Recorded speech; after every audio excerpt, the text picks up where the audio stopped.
BJP দল মুখ্যমন্ত্ৰী হিমন্ত বিশ্ব শৰ্মা ডাঙৰীয়া কেতিয়াও খিলঞ্জীয়া মানুহক সমৰ্থন নকৰে। আজি নিজৰ দলৰ ভিতৰতে তেওঁলোকে খিলঞ্জীয়া নেতৃত্বক সন্মান নকৰে। প্ৰাক্তন মুখ্যমন্ত্ৰী সৰ্বানন্দ সোণোৱাল ডাঙৰীয়াকো তেওঁ সন্মান নকৰে। প্ৰধানমন্ত্ৰী মোদী ডাঙৰীয়া আহি গ'ল, তাৰ পূৰ্বে কেন্দ্ৰীয় গৃহমন্ত্ৰী আহি গ'ল।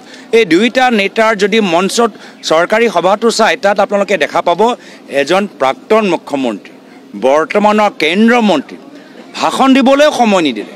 নিজৰ দলৰ ভিতৰত খিলঞ্জীয়া নেতৃত্বক, ট্ৰাইবেল নেতৃত্ব, জনজাতিৰ নেতৃত্বক তেওঁ সন্মান নকৰে। প্ৰাক্তন মুখ্যমন্ত্ৰী সৰ্বানন্দ সোণোৱাল ডাঙৰীয়া চেহেৰা চাই বিজেপি দলটোক 2021 চনত ৰাইজে ভোট দিলে, কিন্তু হিমন্ত বিশ্ব শৰ্মা ডাঙৰীয়া কৌশলেৰে দিছপুৰৰ পৰা তেওঁক দিল্লীলৈ ঠেলি দিলে। কিয়? হিমন্ত বিশ্ব শৰ্মা ডাঙৰীয়া আমাৰ জনজাতিয়ে হওক, আমাৰ ছটা জনগোষ্ঠীয়ে হওক, আমাৰ স্থানীয় বড়ো নেতৃত্বই হওক, নিজৰ বাহিৰে কাকো তেওঁক সন্মান নকৰে। বিজেপি দল মুখ্যমন্ত্ৰী হিমন্ত বিশ্ব শৰ্মা ডাঙৰীয়া কেতিয়াও খিলঞ্জীয়া মানুহক সমৰ্থন নকৰে।